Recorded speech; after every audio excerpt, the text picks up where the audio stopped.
afternoon, ladies and gentlemen. Welcome to another exciting and everything amazing Propagandacast from your host, Imperial Dane, the one, the only master of propaganda. Off here to a 1 vs 1 owner. Crossing in the woods. In the north, it is Jove fighting for the Soviet Union. Comrade Stalin, socialism. Taking on the role here of the 20th Tank Corps West in the south, it is PFC fighting for the Oberkommand West, Germany, Deutschland. Taking on the role here of the 3rd Panzer Division with Elite Armour, Luftwaffe Ground Forces and Grand Offensive with Goliath and with Medical Supply Bulletins versus Jove Scout Rifle, Lend-Lease and Shock Rifle with Triple Infantry for Jove. Double Engineer starting to Special Rifle Command there for Jove with PFC there with a double full going to start and Basil, I'm trying to pacify so it doesn't begin causing a fuss. So we got Sturmpanzer saying eastwards there for PFC, Fulton moving up through the centre by the looks of it. And far west we got Jove's Engineers making a brave bit of reconnaissance and territorial grab at the same time, with penal troops rolling up there for Jove to contest the fascist infantry. With a might of troops forced to fight for the Soviet Union, they'll be sent back to the gulags for the crimes against the Soviet state. For example, one type of convict that could end up there with penal troops, well, basically trooper being punished, with basically tank crews. Basically, if a tanker was deemed to have abandoned the tank and it was not in a state they could allow it to be abandoned, they would be sent to the penal troopers. Or if they had their tank stolen, because others would not want to get sent to the penal troopers, so they'd look for other tanks not guarded, and then they'd steal the tank from them, ensuring they had a tank. And so the bastards that had the tank stolen would, of course, be made to look like they had abandoned their tank. So tankers were amongst some of those you could find in a penal battalion. A little fun fact there. Fulton, you need to jump on. Got M3A1 on the way there for Jove.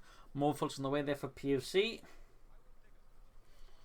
So using the centre victory pawn there, the SVT-40s clenched tightly. Engineers up on the Fulton Grenadiers. Then West was there with the Fulton Grenadiers. Sandbags up. And we got the scout craft there for Jove. Quickly, likely popping in the engineers there. Though he is a bit short on the flamethrowers to form up the maximum M3A1 combo, with which to strike fear into the heart of the fascists. Fulton ring about there. We got Pills ring about there for Jove. Flanking in there. Up north, we got the scout cars opening up the Sturmpuni and the Fulton Grenadiers. Not immediately rushing in, though, of course, does give PFC a bit more time to shoot it down. Fulton's Pills resemble Fulton ring in, getting a 2 vs 1 engagement. But already here, the Pills have beaten one squad, meaning the other squad is in fact in a tight spot, in particular with light versus heavy cover there. Up north, the scout car falls back. This Jove decides he cannot push through there, despite his fervent belief in the superiority of socialism against the inferior fascists. Penalty with the halfway done there for Jove. PFC there with more Fulton Grenadiers, more German infantry with which to take on the Marxist vermin. We got Schumann going down there for PFC. Got the scout car there being repaired in the far west. We got the engineers securing the fuel point there. And there you go, Fulton's going straight here for the penal troopers. Shots being fired back and forth here. Any shot he could be lethal. And there you go, Yuri drops dead like a sack of potatoes. Dropped down from the 10th floor. Sturm Pioneers there. Moving on the retreat path. We've got the scout charging there. Go this time with flamethrowers. And of course, PFC having no Panzerfaust is quite wrong to the scout car close with the flamethrowers in it, obviously. Moving in more troops to concentrate enough firepower to maybe put enough holes into the scout car to convince Jove that just moving ahead is going to be a really bad idea. In this case, PFC does manage to bring up enough guns to do exactly that, but even then, long range, it's going to have a hard time doing enough damage to the M3A1.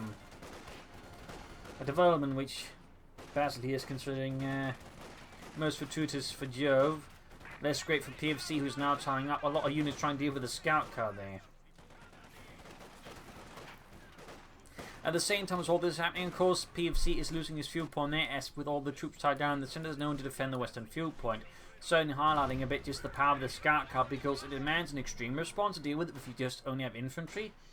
As the Oberkommanders, you don't have, say, Panzer facilities, which can deal with the anti-tank rifle grenades, which of course means you can't defend the rest of the map in the process. So, while he did force it back, and the problem is, of course, the engineers can quickly fix it, he has very much then lost control of his most important fuel points. Right now, PFC is certainly struggling a bit here in the early game. Struggling quite a bit. He's rushing out a mechanized regiment headquarters there to push out for some faster light vehicles here versus Joe. Sturm Punch rolling out on the west side. Pilms there being shot to bits. Slowly murdering them out. We got the scout coming in there. Close to veteran C1 already. Definitely not good news for PFC's infantry. There we go. Sturmpionier routed. Flame for engineers, their veterans one with the 2 kills. PFC has access to the Panthers now. Of course, the fast tech could perhaps surprise Jove, but they decides not to go for it. Probably due to the low health on the front abilities. And the thing is, of course, that oh no, it does go for it nonetheless. About to say the longer timing on the animation. Oh no, the Panzerfaust fizzled. A bit of an unfortunate thing with the Panzerfaust, unlike some of the other snares.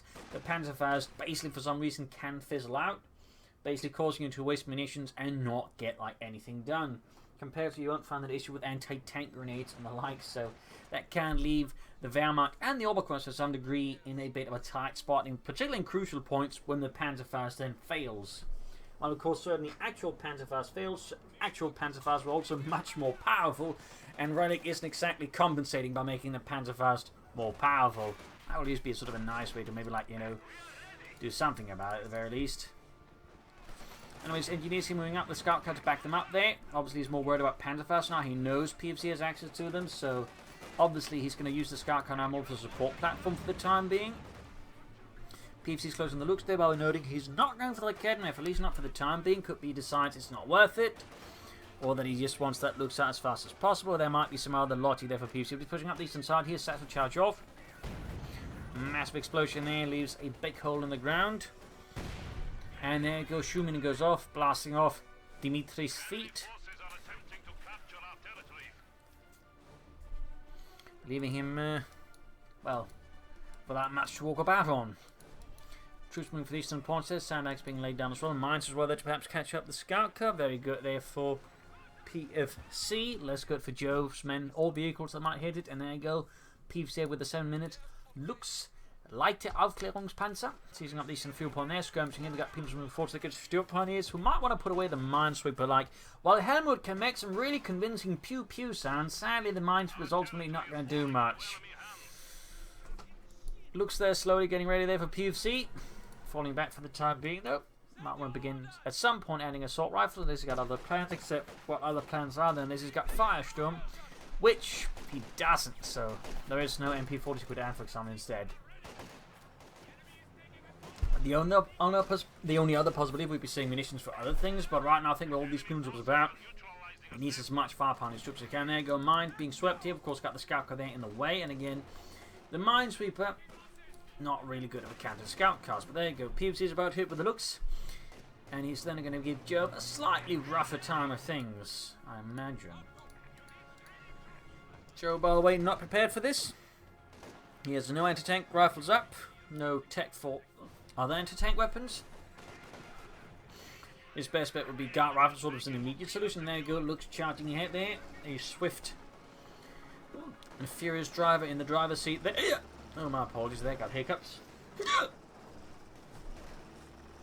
I'm sure that's going to spice up the cast for the viewers.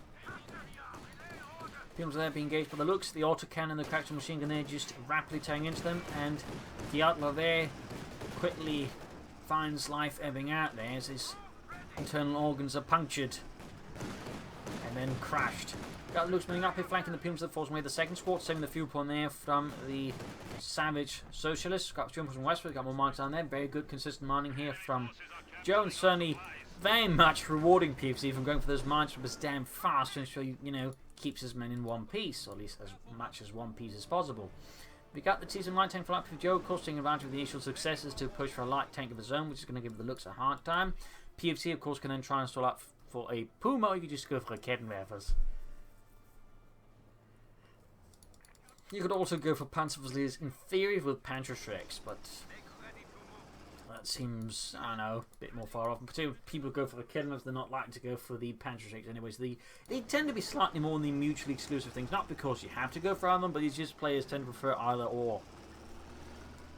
At least that's sort of my experience. More mines down there from Joe, again very thorough and consistent mining. Thumbs up to that. Dug in here by the Eastern Victory Point and Fuel Point, a small defensive line there from PFC and the 3rd Panzer Division. MG further following up PFC to further contain Jove's infantry. And there you go, we got anti-tank rifles up there, the PTRS-41. Fun fact, they didn't have the ammunition ready for it before the next year. So, for several months, while they did have the anti-tank rifles, all they could do was basically shake them at the Germans. Looks like they're going straight for the scout here, punishing Joe there for overextending it with insufficient support. We got another T-70 for Joe. Wow, the active resource was double, and he's obviously hoping to then close this up fast here by just hitting PFC with double T-70s. A bold aggressive move there. Could work out though. I mean, if it catches the Academy in a bad spot, which it could, I mean, with double T-70s charging in there, it's going to be difficult to stop both of them. And that could give PFC here a very, very bad time, and Joe a really great time. In fact, you'll be having a good time, Funerals are there being shot at, and there he goes, second T-70 light tank out here for Joe, forming up a small reconnaissance platoon, and, well, light infantry support platoon, I suppose you will. Ready to deal PFC and his fascists a furious blow. We'll have to see, of course, how PFC reacts to this. I mean, double T-70s aren't wildly common, but they aren't exactly uncommon either, depending on the play. In particular, the more aggressive ones do like to commit to, like, double light tanks. So we'll see. I mean, PFC could counter this with a Puma, which certainly could then punish Jove. But of course, that also lays his own armor, so there's some arguments for and against. But with both fuel points on his controller, Puma would be a good pick, so maybe then put pressure on Jove in response and help further keep the fuel out of Jove's hands. So, there we go. Puma on the way there, 234-2. Jove here coming to the doctrine. First, the shock rifle. Shock troopers out. That's going to give PFC's infantry a very bad time. Right flank is collapsing under the weight there of Jove's wrath. And his T-70 more specifically. Almost got the full squad. That's going to be a harsh blow there to PFC in the early game. Oh, there we go. Went down. Puma almost done. Still in doctrine from PFC. At this point, I mean, it's feeling like it's either going to be elite armored or Luftwaffe. Though again, ground defense. I mean, even then, is completely out of the picture. In fact, they're still kind of all on the table. Anyways, we'll see what it ends up with. We got the Puma out there. 234-2 heavy armored car. Only saw a small production run before it got shifted away because German High Command was worried it would make the reconnaissance crew operating it too bold. Would have a 50mm gun and a turret. T-70 landing good here on the Puma. Though not doing a lot of damage there with the 45mm gun. Seizing the western field point there, holding up the centre as well. Funerals on the way there with a set of anti-tank rifles as well there. Decreasing, of course, the ability to deal with the PFC's infantry a bit, of course, with double T-70 shock troops out. Jove's clearly thinking, you know, they've got it. He's also, of course, now gaining control of the eastern fuel point at the same time as all this happening in the centre. He's also looking for the western fuel point. Good overall oversight there, but Jove sort of hitting the resources, playing around corners there with PFC. Thumbs up there, thumbs up. Sturm with the Penals up close, 7 kills there for the glory of Das Vater. And there you go, Penals scored, almost wiped out, could land a wipe here. You could also steal the anti-tank rifle, but I guess you could also decide not to. Bit of a certain sort of thing there. Looks moving up support here, Puma hanging back, there you go. Sturm is now with an anti-tank rifle. Sees the western victory point back, we got 324, this is 411, intense action here. And as always, please remember to like, subscribe and share, and press that bell button. Just want to say that I'll remember it. That way you're also more likely to get notified about videos going on. Anyways, troops are healing, reinforcing. And there we go, we do get elite armor from PFC. Not as common as of late, but it's still, I think, a good doctrine. In particular, remember to get out the 223 and get some extra resources out. But so far, PFC seems less interested in that. Might be here for the self-repairs, the heat rounds, and possibly the Panzer commanders. Sturm Tigers, as of late, have not seen a lot of usage. Quick Bunham grenade there. Not a commonly used grenade. In fact, the Germans, I think, just ended up preferring the more simple solution, which is Molotov cocktails, or as they call them, Brandflaschen. In fact, the Germans would industrially mass produce them. So, a little fun fact, they've been dark green bottles, and they would usually have some sort of igniter on these, I would say, more commonly seen of just, you know, stuffing a rag and then lighting that on fire. They'd have sort of other methods of setting them off there. So, a little fun fact there. But I guess it seems less German if it's like Molotov, because that kind of seems simple, and that's not exactly what the Germans are known for doing in terms of like technical solutions. Boom, and they open that with the T-70. Okay, for joining in as well. Close to getting up. Oh, T-70 down. Leaving Joe with just one. And he's actually going up the support company, so that's going to be a field gun most likely, maybe 2. In the east here, Punitive was caught left to fend off against a larger scale infantry assault there from PFC. Success, I think, should be limited. Although it does help if Jove or PFC does put away the mine sweeper. Again, Helmut can make a great pew-pew. And in fact, occasionally you make it sound like a gun, but it's still not a gun. Try on the way there for PFC, that's going to be the Schwer Panzerhauptquartier, most likely. Looks charging headed straight into the T-7 light tank. Almost got the Punitive squad there. Booming in there.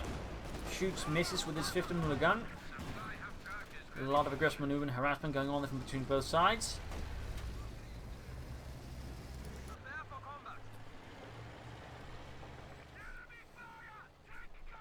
I mean, he could go for Battle Group Headquarters for healing, but at least the way I feel like this is going, Battle Group Schwer Panzer Corps would make more sense, but again, PFC could surprise. He could surprise. Oh, I'm thinking that's a misclick, or he made a bad cold R-way Puma that had been repaired. Yeah. Almost cost him the Puma. They got lucky though, the repair speed was fast enough, but that was definitely very awkward there for PFC again. I can't entirely say what happened. I mean, a misclick, I suppose, is possible. Again, it could also just been a bad call of judgment. I mean, those happens as well, so hard to say there with PFC, hard to say. Reinforcing, folks going on the western point. We got a field gun on the way there for Jove, very much as expected, since the T-70s are not exactly equipped to take on a Puma, and even the Pumas will struggle to catch up with it. So the field gun is very much one of the better counters that doesn't involve him expending a lot of fuel to deal with it, since obviously he could go for the SM-6M, but that one he gets flaked by the Puma and it's toast. Hell, he gets flanked by an Ostwind and it's toast. No, PFC obviously does not have access to Ostwinds, which is a shame. Anyways, smoke grenade there from the shock troopers, and routed they are. Sister field gun out there for Jove.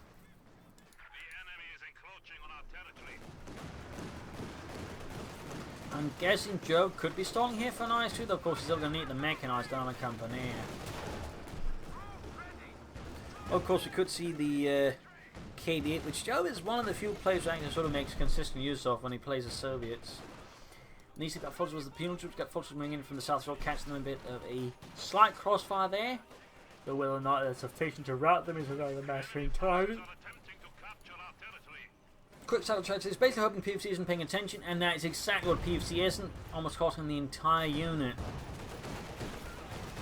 Only Fritz survives, and his eardrums, though, did not.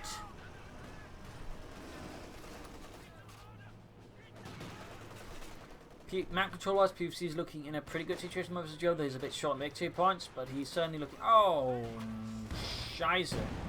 That must have been a misclick, or he lost sight or something. Our way that the Kerneffer almost got wiped out there. That was pretty close. PFC following up with Obersoldaten. No authorization yet. I imagine that will come soon.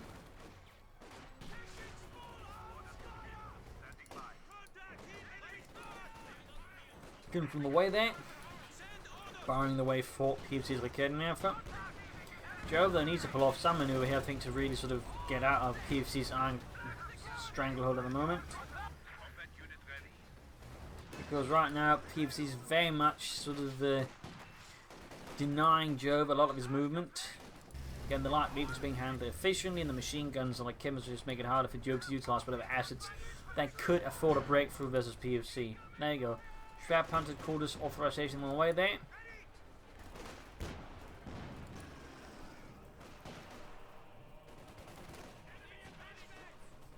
Good to do with the T on the west. Will quickly route the folks coming is there. States back at base being repaired once more. So there you go. Schwer Panzer quarters fully authorized now for PFC. Still can seem to get any armor like a Panzer IV or Panther whatever, but like the options there, and more importantly, you can upgrade the Obersoldaten with the LMG-34, which is exactly what PFC is doing. Shock was rushing ahead only to get mauled there by Fulton is more important than the looks, which is especially free there. Ooh, we got ambush charges and the field gun creeping up there to try and catch any of PFC's armor off guard and destroyed. If he caught the looks, that would have been pretty devastating for PFC. Almost got the eastern fuel point. T-7 rushing westwards. Got Jove then PFCing up with a lot of infantry and like Kidnappers. That's going to make it hard for a single T-70 without support to do much.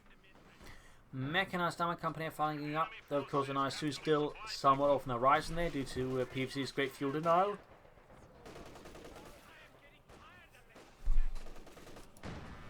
And it will be a challenging bit there for Jove, so we'll have to see what he does here to try and shake PFC off the fuel points, or what he will do to try and at least somehow compensate for PFC's efficient fuel denial strategy.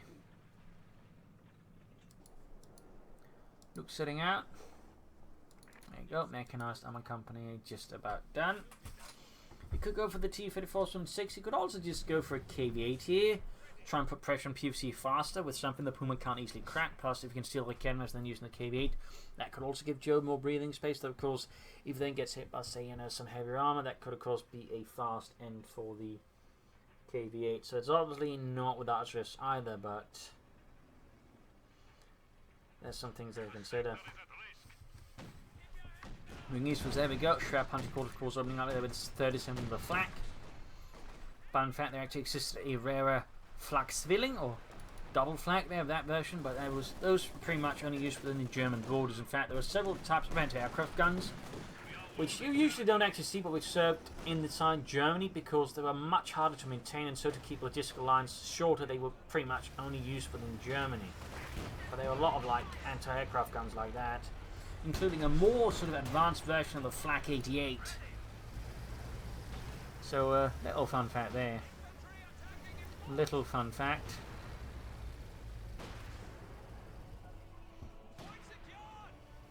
PFC maintaining again stranglehold control there. Joe is not far off from the IS-2, though again KV-8 should fire also options here. And there you go, he does go for the KV-8. Joe clearly a believer in the power of fire and fascists being flammable.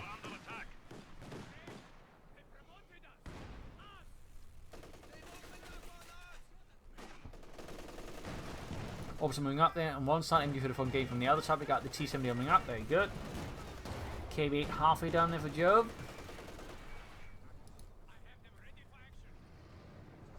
Love to see how PFC reacts. It's not going to be far off from, say, a Panther doesn't fight it, but even then, like, if the KV-8 hits sufficiently hard enough with a bit of good luck and support, it could actually break through a lot of PFC stuff, and again, maybe steal the Kedden rifles. So we'll be interested to see there. But a lot will be riding on this KV-8 heavy flamethrower tank there for Jove. Phil going out in the MG-34. There we go, KV-8 flamethrower tank out will later be replaced by a T-34-6, equipped with a flamethrower, I think it's called the OT-64, where the flamethrower was basically just stuffed into the whole machine gun instead, so it could also fire some main gun regularly, I think, if they use that. But there you go, mine goes off on the Puma in the east, Puma's going straight forward, KV-8 moving up the forces in the west. We can get close enough to the anti-tank cell charges there, that Puma's going to be toast, and that's going to be a bit of a loss there for PFC. It's going to make it easier there for Jove to make breakthroughs, and there you go, anti-tank cell charge off. Pop goes the weasel. Panther on the way there for PFC, obviously when spots the KV-8. Well, he might just want to go for it either way because it's going to be pretty good against whatever Joe's planning.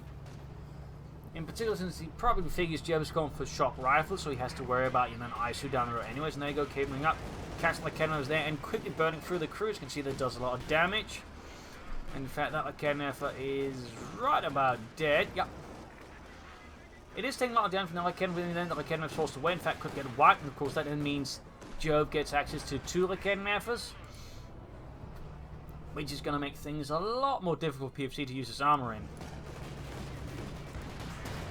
Looks down as well. That Puma looks down plus dollar cannons. That is a huge punch to the gut there of PFC. But if a cannon was still on fire, so his men got burned up. Always something worth keeping in mind there. Like, is it still on fire? In which case, probably wait a bit. It's like the same, thing about, hot plates and whatnot, except instead of just burning your fingers, you're gonna burn yourself up. Fixing up the KV-8 there, Panther out, another field on the way there. So he wasn't able to quite grab the Kedden, but even then the veterans were wiped, and he still got rid of the Lukes as well. So Jove, or PFC, in a slightly tougher position, but it's not all bad there, since again, at least the Kedden didn't end up with Jove. That would have been a really bad state there for PFC. That would be in a really bad state, to put it very mildly. So we'll have to see what happens next. Quick grenade there from the shock troopers on the orbital dart. Another field gun out there for PFC, or for Jove, not PFC. PFC's got a cannon now, for Jove's got the field guns. He's got the SIS-3s. Panther up there, pin up, seeing the firing away there.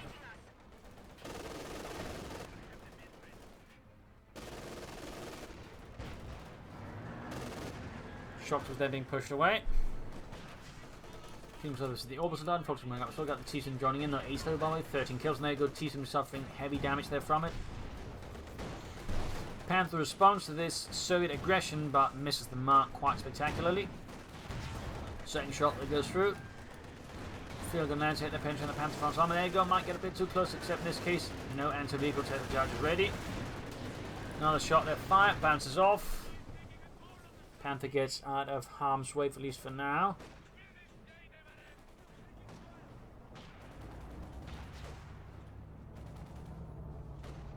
KV on the move again, infantry charging forwards, field gun moving up. Crew suppressed there, KV burning out the folks of the kidnap opening up there. Got 7 kills so far, closing the next one, for living slowly, actually quite swiftly found up, and there you go. Panther charging in there, getting shot at by the field gun, folks almost being wiped up. Panther passed off, needs to get the other field gun up there to support, there you go. Joe's quick to respond here, incendiary grenade off on the field gun. 12 kills on the KV-8, folks are being murdered by the T-70 and the KV-8. There you go, field gun almost burned up, managed to get away there. Panther continuing to hit there. Flank exposed on the other field gun, so might be able to get off several hits on the Panther, doing a lot of damage to it, almost taken out there, or at least down to half health. Oh, mine goes off, Panther almost down. Joe's KV-8 moving ahead here, almost at full health, but there's still a lot of elements there from PFC blocking any direct pursuit here. Okay, moves on the way there for KV-8. Burning away out there though, and forcing retreat here once more on PFC's Propagandacaster. This time though, does seem to actually escape here. The wrath of the KV-8 now gaining veterans 1. Oh, or does he actually get away? Oh, close one, but he does seem to get away here. Panther got his engine fixed up there, using the steel pants to cover up, and then using the merchant repairs. Good use there by PFC. And there you go, heat rounds to increase damage and penetration. There you go, field lands a good hit there. Panther gets a good hit on the KV-8. That's going to force it away there. Might actually go down there. He's going to risk it a bit here, and oh, so close there. So close, but he has to break off there. He can't risk it anymore there versus the KV-8, I think. Like, if he gets hit with an anti-tank side charge and then gets taken out with the field guns, PFC is going to be in a really tight spot. But still, he almost took out the KV-8 and then managed to stop Jove from sort of making further use of any momentum he gained there from those previous engagements. So that's at least something there for PFC. We'll have to see what Philosopher for the next minute. It could be a Panzer IV, it could be another Panther possibly. That could work out.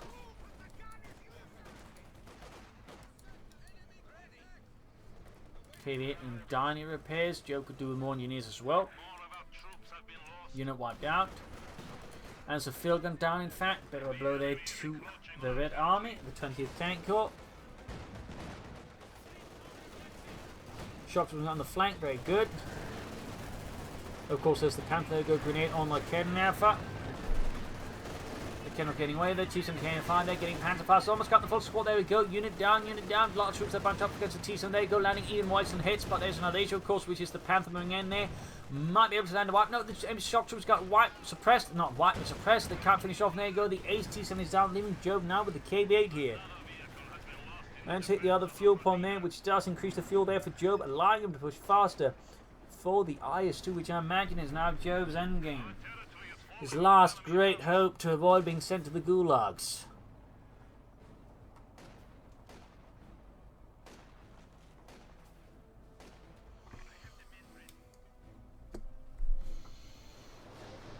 Panther rushing here to take on the Pune troops there. Seizing the centre victory point, we got 3-1 versus 93. Joveson looking a lot rougher in the victory point department now. KV-8 almost good to go there once more for Jove and the 20th Tank Corps. Almost good to go. Almost good to go, but not quite. Panther on the way there for PFC. Looking for the centre, we got the field gun opening up there. Very good, very good.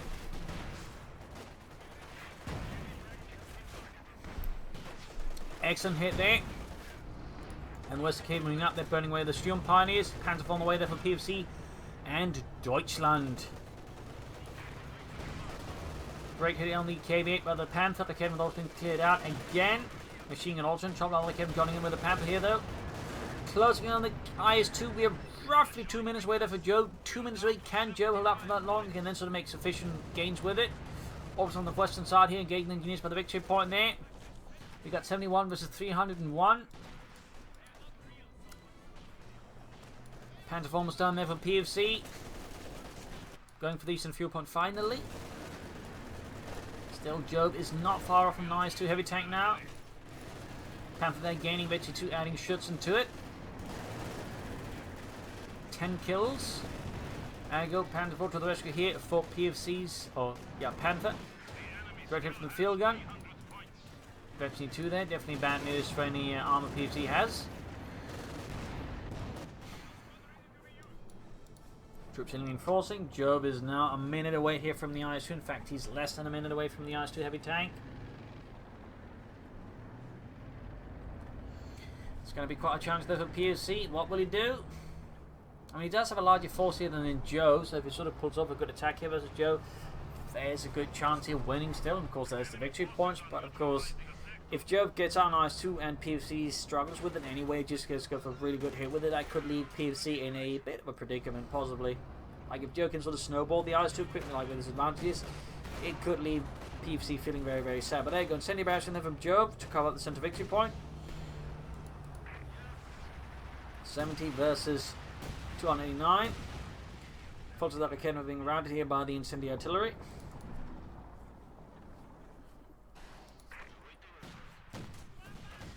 Eastern victory point, they got the spare punch quarter still defending it. We are now, well, he's actually got the fuel line, just needs the manpower for the IS-2. Mine's going off the west side, he's going for the victory point there, very good, very good.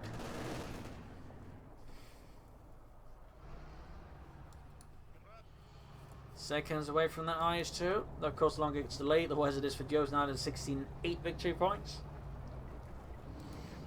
67. Almost victory on that KB8. There we go. But there you go. Panther with heat rounds bringing field good. So up that KB8 I think is going to go down this time around. Or will it? Oh, the Panther misses. And now Joe has the IS-2 heavy tank up. We got 60 points left for him though.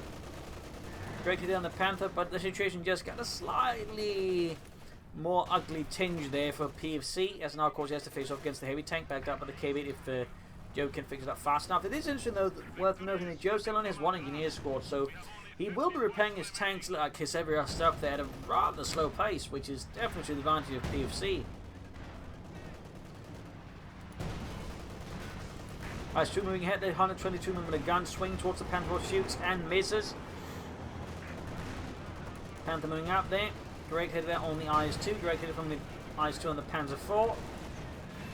Panther on the IS-2, leaving Joe's heavy tank there in a bit of a tight spot. We got 32 points left as 289. KB8 on the move once more for the Red Army. Joe senses perhaps the time is not to get it fully repaired there. Of course, he needs to focus on repairing the IS-2 since with the damaged engine, it's going to be of little use versus the Panther, since PFC can just easily dance around it. There you go, full squad almost right over the KB8. And in fact goes down here. Panther halfway to virtually free there roughly. KB8 almost taken out here again. Joe though very badly needs more engineers. Very badly. And preferably some of the mines as well to speed up repairs. But so far that does not seem to be happening there for Joe. Perhaps a bit of an oversight. In which case it's an oversight that benefits PFC, since again it just means like at these very crucial moments Joe cannot get his heavy tanks back in the fight as fast as possible.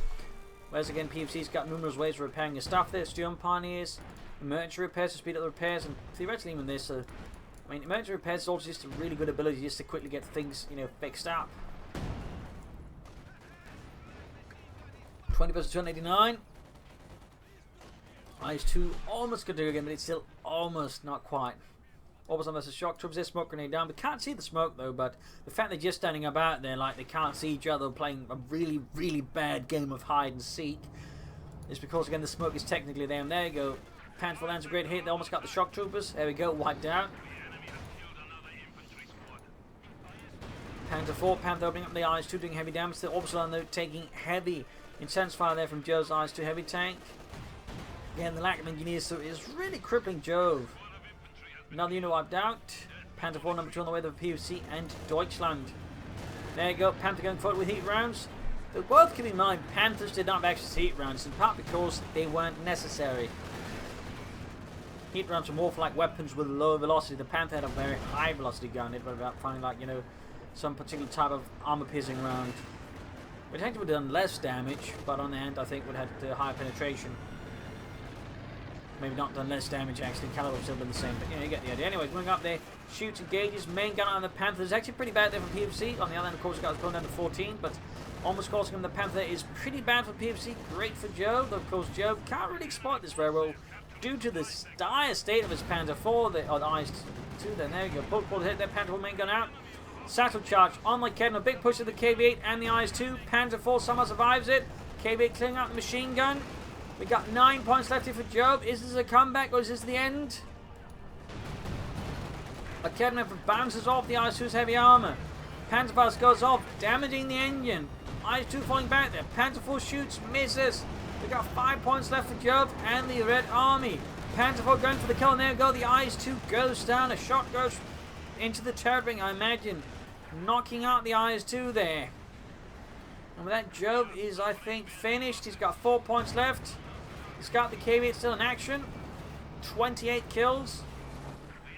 A lumbering dragon of socialism, but in the end, not quite enough to overturn PFC's Panther 4. There goes using the damage Panther 4 to block the escape of the KV-8 to make sure it dies. Cheeky play there by PFC. Cheeky play. Switching out the 45 mm gun there, but it's going to be too late there. Direct hit on the Panther 4. Flanking the KV-8, and there you go. Pop goes the weasel. It is abandoned. And with that, Jove is finished. A loss for the Red Army, a victory for Deutschland, a victory for the Panzerwaffe. A close match at times. Jove had a bit of a rough, good start. Mid-game, things fell kind of apart there. PFC was able to counter him. And so there was a slow chance for comeback to the late game, but ultimately Jove just didn't quite have, I think, enough firepower. I think he went for too many anti-tank rifles. Should have gone for some other elements and probably some more support weapons like Maxims and Mortars that I think had a better chance for his PFC. Instead, PFC was able to slowly turn that around and just slowly beat him down. But still, I would say a thrilling match here on Crossing in the Woods. So I hope you enjoyed it. I hope you learned something from it. If you did, subscribe, like, share, comment, and tell your friends, tell your family, but don't tell your enemies. This is Real Links and Cheers. Thank you for watching. Hope you see you all tomorrow again for another episode.